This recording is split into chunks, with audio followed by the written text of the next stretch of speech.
All right. Um, today is season 1, episode 10. Don't think I skipped episode 9 and episode 8. I did them, but both times I did them in the evening right before it was time to do scripture study with my kids. And so as soon as I was done, my family was like, bedtime, let's do bedtime. So didn't get to record those, but I will say I was pretty heartbroken when I suddenly can't think of her name, but the mom and the daughter team got eliminated because I loved them and I was upset that they broke the rules because they assumed that they were going to lose anyway, not realizing that like in this game there are so many twists and turns and people make mistakes, people screw up, people get lost. And so lesson learned, don't break the rules, period. Like just don't do it. If you, I mean, like I think they had a small penalty for teams when they accidentally break the rules without understanding them. But for teams when they like deliberately break the rules, there was a 24-hour penalty. Like that is huge. So I don't know what they do in future seasons, but that was what they did this season. So lesson learned, don't break the rules.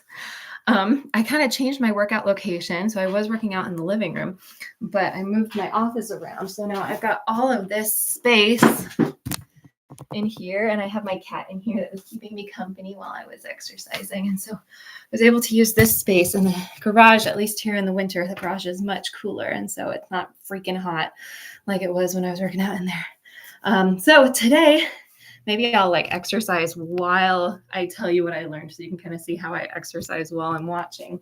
So I just had it up on my computer, and I start out just kind of doing walking and moving to kind of warm myself up. I'll do a lot of heel presses or curls. On first commercial break, I stretch my whole body really good. And then I start doing like bigger workouts. At one point, I did just jumping jacks for like forever. I wasn't even paying attention. I just kept going and jumping jacks because the show was so good. So that's what I love about exercising during The Amazing Race, is because I'm just enjoying the show. I'm not realizing the passage of time. Second commercial break, did 40 crunches and 20 bicycles. Third commercial break, I did 20 push-ups. That felt good. I hadn't done push-ups, I feel like, for the last couple workouts. So this whole episode was in Thailand. Whoop! Thailand was so awesome.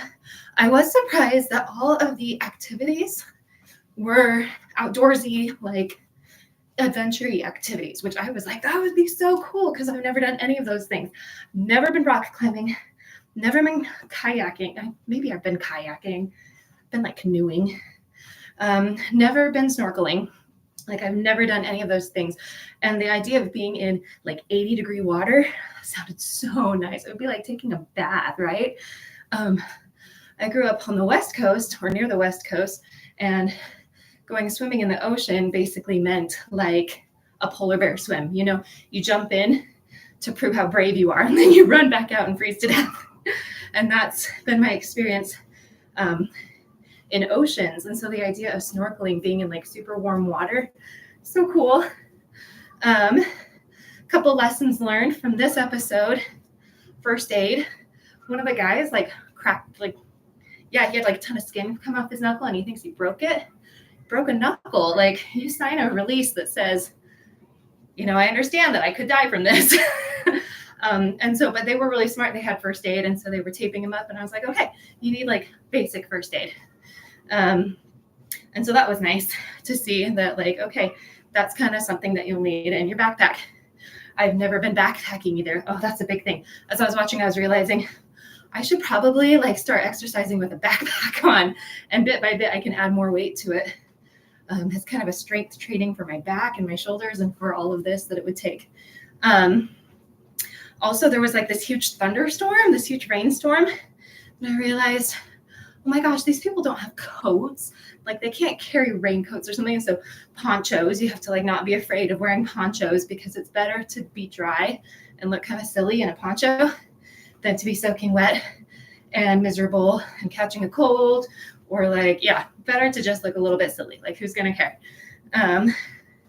When I was watching the rock climbing, I was like, dang, I do not have that ton of upper body strength like I'd like to, at least not for climbing, and I'm scared of heights.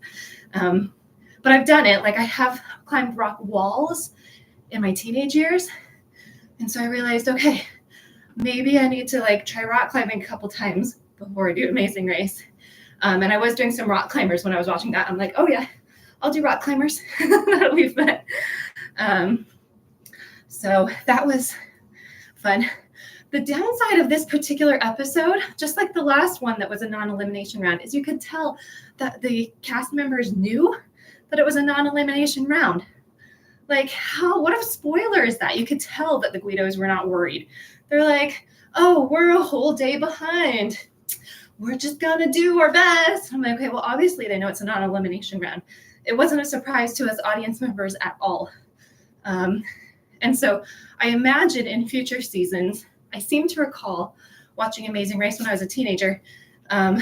We were a few seasons in, and I seem to recall that it would be a shocker when it was a non-elimination round. Like the team members would show up and they'd say, "You're the last team member to arrive," and they're like, "We know."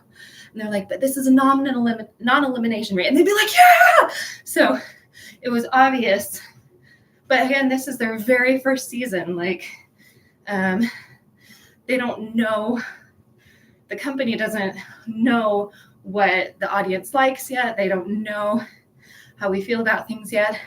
Overall, I will say that today's day in Thailand, even though it was like all outdoorsy stuff that you could have done anywhere in the world, basically. I mean, it was just islandy, outdoorsy stuff. You could have done that same stuff in any island community, I suppose. But what I loved, though, it was an entire day of just physical, fulfilling activities. Kind of like a reward to all of the cast members, all of the team members who made it that far. Like, here's all these things that you wish that you could do. And even if you get eliminated down the road, you can say, well, in Thailand, I went rock climbing. In Thailand, I went kayaking. In Thailand, I went snorkeling.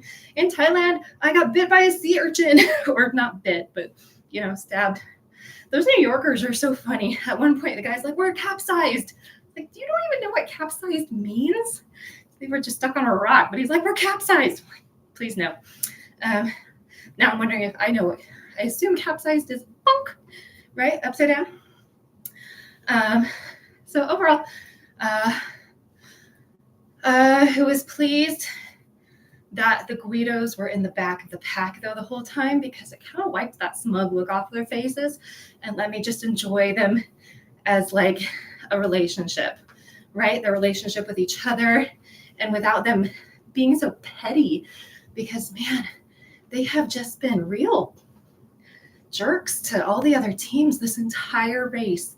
So to watch them like not having anybody to antagonize allowed me to just like appreciate who they were. And so I really, really loved that. With all the upper body strength stuff in this episode, it did make me realize that whoever me and my partner are, we both need to be strong with like upper body strength. We both need to be physically fit. I love to do this with my little sister since she and I watched Amazing Race when we were kids, even though this is all like, I feel like I don't remember any of these episodes, so it's really fun to be watching it again. So I've always wanted to do it with my little sister. I always thought that would be a dream, but we both would need to be doing a lot of training, and she lives on the other side of the country, so like we'd have to be doing training separately. And then also I would love to do it with my friend Heather, because she is well traveled. She's gone places. She's done things I have not. And so she would be such an amazing person to travel with, because she would kind of know what to be looking for. It's so funny to watch these people who are competing. Just so much fun to be watching them like barter. They're like, no, I know that. Don't charge me 1,000. I'll pay you 200. Like, I know what this is worth. And I'm sitting here going like, I don't know how much that is worth. If somebody told me to pay them 1,000 rupees or whatever it was, I'd be like, okay. And they know that. They know that. They see this like white American girl that's never been anywhere, and they totally would know that. So anyway, I'm learning a lot about what I don't know. And I'm kind of making a list of things that I would need to be prepared for. I would need to plan for. But I think the most important thing I'm realizing is that I need to start like learning more about backpacking. Maybe go backpacking would be good. There's so many places to go backpacking around here. Wonder if I could find a friend or two to take me backpacking when we get into the warmer months. Maybe go backpacking/camping. Ooh, that would be cool. Anyway, this is my longest video, but that's because I've been exercising while I've been doing it, and it's made me feel really good. So I will record again on episode 11. Bye.